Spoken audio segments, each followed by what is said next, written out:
বহু মূল্যবান সোনার কাপড়ে খচিত ঝকঝকে সম্মেলন কক্ষ ঘিরে বসে থাকা আরব নেতাদের এক ছবি এখন সামাজিক যোগাযোগ মাধ্যমে ছড়িয়ে পড়েছে, যেখানে বলা হচ্ছে, নিজেকে যদি কখনো অকেজো মনে হয় তাহলে এই নেতাদের দেখুন, যারা ক্ষমতা, অর্থ আর শক্তি থাকা সত্ত্বেও ফিলিস্তিনের পাশে দাঁড়ায়নি। সেই একই কথা উঠে এসেছে ইসলামী প্রতিরোধ দলের নেতার মুখেও, যেখানে বলা হচ্ছে, ইসরায়েলের বিরুদ্ধে এখন যুদ্ধে না নামলে আর কখন সেই সময় আসবে। হাসরের ময়দানে আরবরা আল্লাহর কাছে কি জবাব দেবেন, সেই প্রশ্নও রেখেছেন তিনি।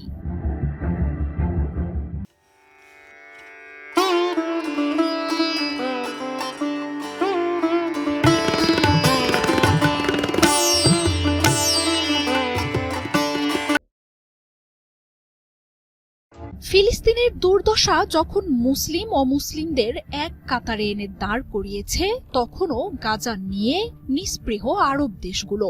সাধারণ মানুষেরা ফিলিস্তিনের সমর্থনে রাস্তায় এসে দাঁড়ালেও মন গলছে না সো কল্ড এসব পরাশক্তি দেশগুলোর। আর এসব নেতাদের ফিলিস্তিনিদের কাছে নয়, বরং আল্লাহর কাছে জবাব দেয়ার কথাই মনে করিয়ে দিল ইসলামী প্রতিরোধ গোষ্ঠীটি।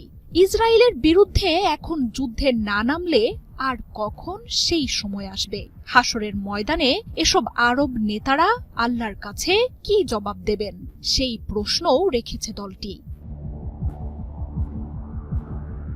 অথচ অর্থ আর ক্ষমতায় বিশ্বের অন্যতম পরাশক্তির তালিকায় রয়েছে বহু মুসলিম দেশ। তুরস্ক, সৌদি আরব, মিশর, জর্ডান, সংযুক্ত আরব আমিরাতের মতো দেশগুলো অর্থ আর বিলাসিতার পাহাড় গড়ে তুলেছে। যুক্তরাষ্ট্র ও পশ্চিমাদের কাছ থেকে প্রতি বছর শত শত কোটি ডলারের অস্ত্র কিনে প্রতিরক্ষায় অপ্রতিরোধ্য এসব দেশ। বিশ্ব জ্বালানির মতো সবচেয়ে গুরুত্বপূর্ণ খাতটিও রয়েছে মধ্যপ্রাচ্যের এই মুসলিম দেশগুলোর অধীনে। রয়েছে সারা বিশ্বের মুসলিমদের এক নিষ্ঠ সমর্থন। ইসরায়েলের মতো তুচ্ছ এক দেশকে দমনে এসব মুসলিম দেশের একদিনের লড়াই যথেষ্ট।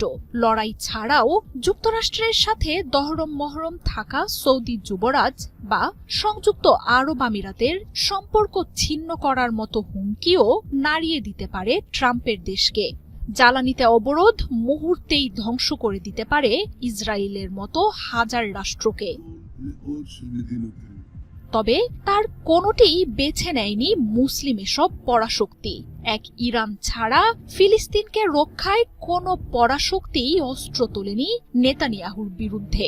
আয়াতুল্লাহ খামেনির নেতৃত্বে গড়ে ওঠা ইসলামী প্রতিরোধ জোটের গরিব দেশগুলো সর্বশক্তি নিয়ে পাশে দাঁড়িয়েছে।